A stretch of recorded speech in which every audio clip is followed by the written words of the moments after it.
साली आधी घरवाली। सिमरन की छोटी बहन विभा माँ के होते हुए भी सिमरन के ही पीछे लगी रहती थी। सिमरन, आ गई हो तो इसे खाना खिला दो। बोल रही है तुम जब तक नहीं खाओगी ये भी नहीं खाएगी। क्या है विभा, तुम खा लिया करो ना, मुझे ऑफिस से आने में देर हो जाती है। और कोई छोटी बच्ची तो हो नहीं तुम जो खाना भी नहीं खाती हो कि दीदी आएगी तो ही खाऊंगी। हाँ हाँ, छोटी बच्ची ही समझ लो। और एक बात, जब आपको पता है कि मैं आपके बिना नहीं खाती हूँ तो रोज रोज क्यों बोलती हो? अरे क्या है ये, दोनों बहनें कम माँ बेटी ज्यादा लगती हो। अरे दीदी की शादी हो जाएगी तब क्या करेगी बोल? जब होगी तब की तब देखेंगे। मैं तो दीदी के साथ ही रहूंगी हमेशा। दोनों की शादी ऐसे घर में कर देंगे जहाँ दो भाई हो। खैर, मामला आया गया हो जाता है। एक दिन सिमरन के पापा जब घर आते हैं। तुम लोगों के लिए अच्छी खबर है। वर्मा जी है ना मेरे दोस्त, उन्होंने सिमरन बेटी के लिए रिश्ता बताया है।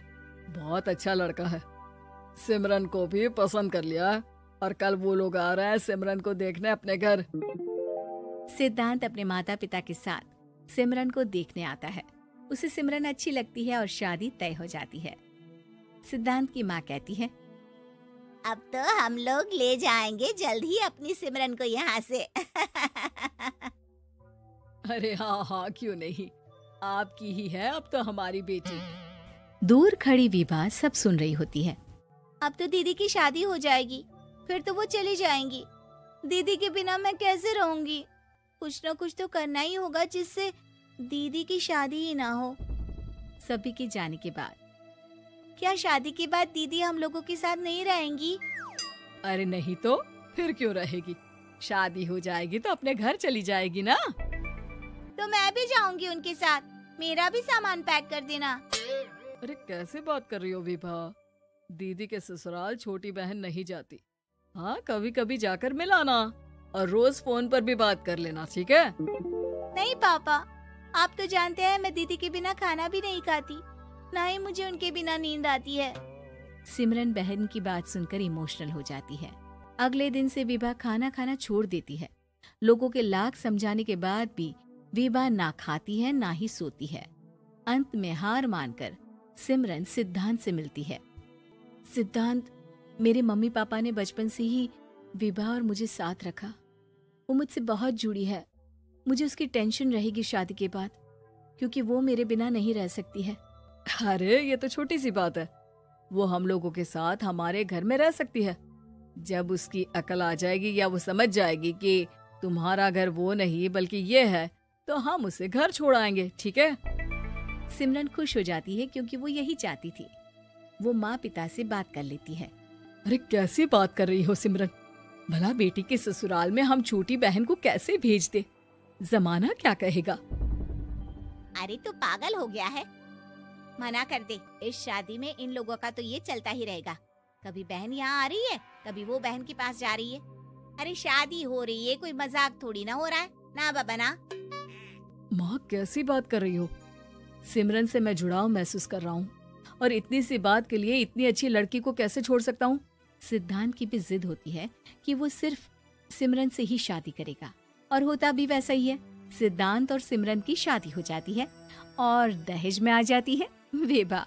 शादी के बाद बुआ सास कहती है,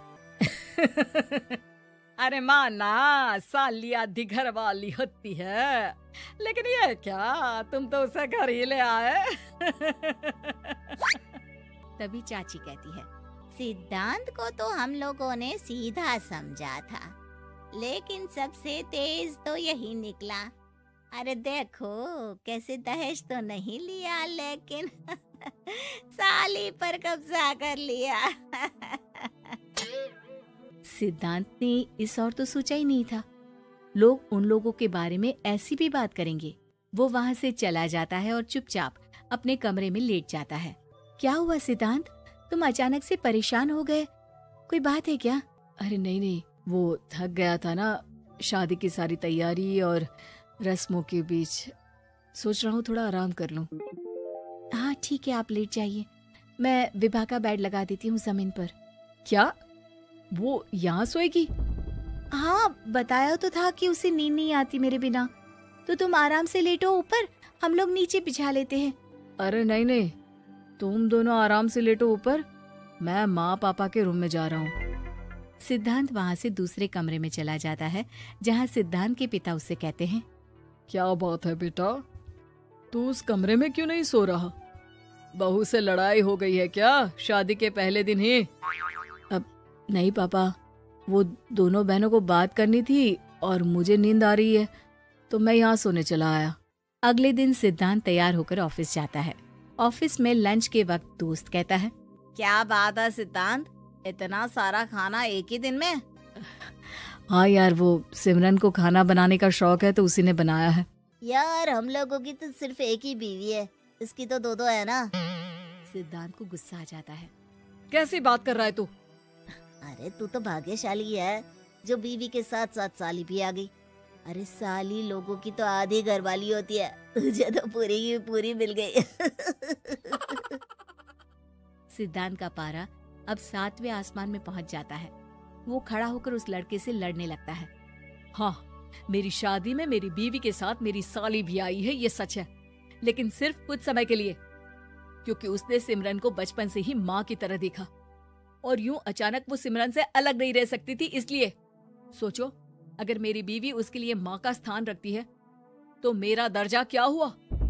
तभी वहाँ बॉस आ जाता है। माफ करना सिद्धांत, यहाँ इस मेंटल लेवल के लोग हैं। जरूरी नहीं साली सिर्फ आधी घरवाली ही हो, कभी वो छोटी बहन तो कभी बेटी भी होती है। वेल डन सिद्धांत। सिद्धांत को अब ऑफिस में कोई कुछ नहीं कहता, लेकिन आस पड़ोस का वो तो वही हाल रहता है। सिद्धांत ऑफिस से घर की ओर आ रहा होता है कि रास्ते में उसे अपनी कॉलोनी का दोस्त मिल जाता है। क्या बात है, चेहरे की चमक बता रही है, शादी से बड़ा खुश है तू, क्यों? हाँ यार, अच्छी लड़की और अच्छा परिवार मिलना कहाँ होता है जल्दी आजकल। यार हमें भी दिला देना ऐसा परिवार जहाँ एक के साथ एक फ्री की स्कीम चल रही हो। सिद्धांत को फिर गुस्सा आ जाता है। वो दोस्त को मारने के लिए हाथ उठाता ही है कि वहाँ विभा आ जाती है। अरे जीजू, रहने दीजिए ना, ये लोग नहीं समझेंगे कि इंसानियत क्या होती है। ये सच है कि दीदी से कैसे दूर रहना, ये मुझे पता नहीं था। आपने मुझे दीदी के पास रहने का मौका देकर ये समझने का मौका दिया कि लड़की का असली घर उसका ससुराल होता है। मैं समझ चुकी हूँ, मैं जा रही हूँ जीजू, लेकिन मैं खुश हूँ कि आपने मुझे अपनी छोटी बहन समझा। सभी उन लोगों को देखकर ताली बजाने लगते हैं। विभा अपने घर चली जाती है और सिद्धांत खुशी खुशी सिमरन के साथ रहने लगता है।